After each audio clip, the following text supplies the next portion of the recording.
बिस्मिल्लाहिर रहमानिर रहीम। हे समस्त जगतबासी, आज আমি শামীম আলী চিশতি আপনার সামনে বা আপনাদের সামনে যে আলোচনাটি নিয়ে আসলাম, এই আলোচনাটি অবশ্যই আমাদের বোঝার আছে যে এই জিনিসগুলো না বোঝার কারণে আমরা হিংসা, নিন্দা, পরনিন্দা করে থাকি, যার ফলে আমরা দিন দিন অধঃপতনে চলে যাই। তাই আজকের আলোচনাটি কি হবে যে কেন আল্লাহকে সেজদা দিতে হয়, বারবার সেজদা দিলে কি হয়, এবং মুরব্বী এবং বয়োজ্যেষ্ঠ এবং গুরুজন যারা আছে তাদেরকে পায়ে ধরে সালাম করতে কেন হয়, এবং নতশিরে কথা বলতে হয় কেন সেই গুরুজনদের সামনে, এবং ওলিয়া উলিয়াদেরকে সামনে যাইয়া তাজিমি সেজদা কেন দিতে হয়, কি কারণে দিতে হয়, দিলে কি লাভ। আচ্ছা, দিলে কি লাভ এবং দিলে কি লস, সে সম্পর্কে আজকে আলোচনা করব।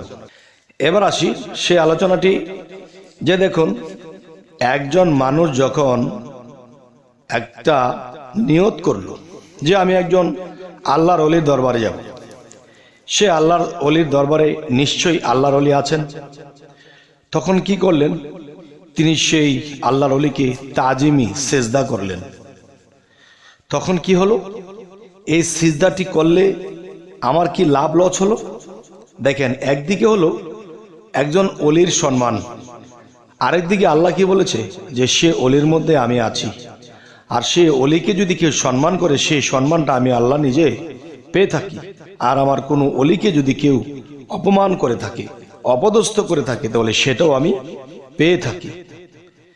তাই আমি বলবো যে এ হলো একটা লাভ, যা ওলিয়া উলিয়ার মধ্যে আল্লাহ আছে, সেখানে সেজদা করি, সেবা করি, ভালো ব্যবহার করি, যাই কিছু করব সেটি আল্লাহ পেয়ে যায়। গেল একটা বিষয়। এখন যদি এই সাইড দিয়ে কেউ না বুঝে, তবে আরেকটা সাইডে যাব। দেখেন যে আমি আপনি খালি কলসি, এই কলসটা খালি। এখন ওলি আউলিয়া তারা তো মানুষ, এখন তারা কিন্তু খালি নয়, তাদের কলসটা ভরা। তাদের কলসটা যদি ভরা হয়, তাহলে আমরা কি করি, সেই ভরা কলসের নিচে আমাদের কলসটা রাখি। যেমন একটা টেবিলের উপরে একটা কলস আছে, সেই কলসটি পানি ভরা, আর সেই টেবিলের উপরেই যদি আমি কলসটা রাখি, তাহলে ওই কলস থেকে এই কলসে পানি আসবে না।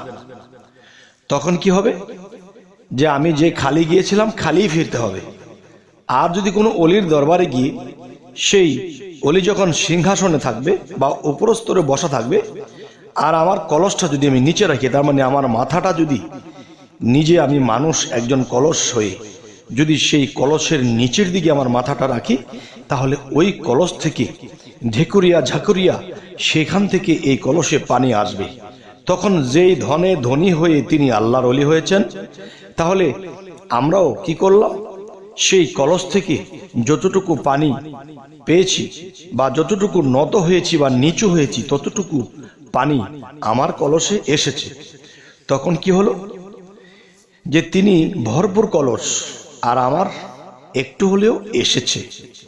আচ্ছা, এরপরে দেখা যায় দুনিয়াতে চলতে গেলে কত মুরব্বী, কত গুরুজন আছে, তাদেরকে দেখেও মাথাটা নত করে কথা বলছি। কারণ নত যখন হয়ে কথা বলি, তখন সেই লোককে যদি কোনো বিষয়ে আমার প্রতি রাগান্বিত থাকতো বা মনক্ষুণ্ণ থাকতো, তখন কিন্তু এই নত হয়ে কথা বলাতে তার মন ভালো হয়ে গেছে, তার ভিতরে ধারণা হয়ে গেছে ছেলেটি অনেক ভালো। তখন এই ছেলেটি যদি কখনো বিপদে পড়ে বা কোনো সমস্যায় পড়ে বা কোনো প্যাচে পড়ে, তাহলে এই লোকটি তাকে উদ্ধার করতে যাবে, কেননা ছেলেটি ভালো ব্যবহার করেছে, ভালো আচরণ করেছে। এ হলো একটা লাভ। আরেকটা কি, তিনি আল্লাহর কাছে দোয়া করবেন, হে আল্লাহ, ছেলেটা অনেক ভালো, ছেলেটা যেন সুপথে থাকে, তাকে তুমি সুখে স্বাচ্ছন্দ্যে রেখো। মানুষের দোয়াই কিন্তু আল্লাহ মানুষকে কিছু করে থাকে। এ হলো একটা বিষয়। এবার আসি, আমরা যখন মসজিদে বা কোনো দরবারে বা কোনো আল্লাহর ওলির দ্বারে আমরা যাই, তখন কিন্তু আমরা নামাজের মধ্যে হোক, ধ্যানের মধ্যে হোক, আমরা কিন্তু আল্লাহকে সেজদা করে থাকি। তখন আল্লাহর ছোট ছোট চরণ সেটি কোথায়? সে অলিয়া উলিয়ার দরবারে, সে অলিয়া উলিয়ার কাছে গিয়েছি, সে গুরুজনদের কাছে আমরা নত হয়েছি, কারণ সেখানেও তো আল্লাহ আছে। যখন আমরা কোনো মাজারে বা কোনো মসজিদে বা কোনো স্থানে বা কোনো আল্লাহর দরবারে বা আল্লাহর অলির দরবারে যখন আমরা যাই, তখন কিন্তু সেই অলির কাছে গিয়ে যেরকম মাথা নত করেছিলাম, ঠিক তেমনি করে মসজিদে বা কোনো নামাজের স্থানে যখন আল্লাহকে সেজদা করি, তখন আল্লাহকে যখন মনে করি যে আমার সামনে আল্লাহ দাঁড়িয়েছে, আল্লাহু আকবার, আল্লাহকে সেজদা করেছি, তখন কিন্তু তিনি মহা ভান্ডার, যা অফরন্ত ভান্ডার, যে ভান্ডারের কোনো শেষ নেই। তখন কি হলো? আল্লাহর কুদরতি চরণে যখন আমরা সেজদা দেই, তখন কিন্তু আমাদের মাথাটা নিচের দিকে চলে গেছে। তখন আল্লাহর কুদরতি হাতে যখন আমার মাথায় হাত বুলিয়ে আল্লাহ আমাকে সেজদা কবুল করে উঠিয়ে দেবে, তখন কি হলো? আমি আল্লাহকে দিয়েছি সেজদা, আর আল্লাহ আমাকে কি দিয়েছে? আল্লাহর ধন দিয়েছে। আমার মাথায় হাত দিয়ে আল্লাহর ধন সম্পদ আমার মাথায় হাত বুলিয়ে আমার মধ্যে দিয়ে দিয়েছে। তাহলে আমার কলসি কি দিন দিন ভরতেছে। তো দিন দিন ভরতে ভরতে একটা সময় যখন ভরে যাবে, তখন আপনি কি হবেন? আল্লাহর ওলি হয়ে যাবেন। তবে হে সমস্ত জগতবাসী, যে কারণে মানুষের কাছে নত হয়ে কথা বললে কি লাভ কি লস হয়, তা কিন্তু আজকে আপনাদের সামনে বলার চেষ্টা করলাম।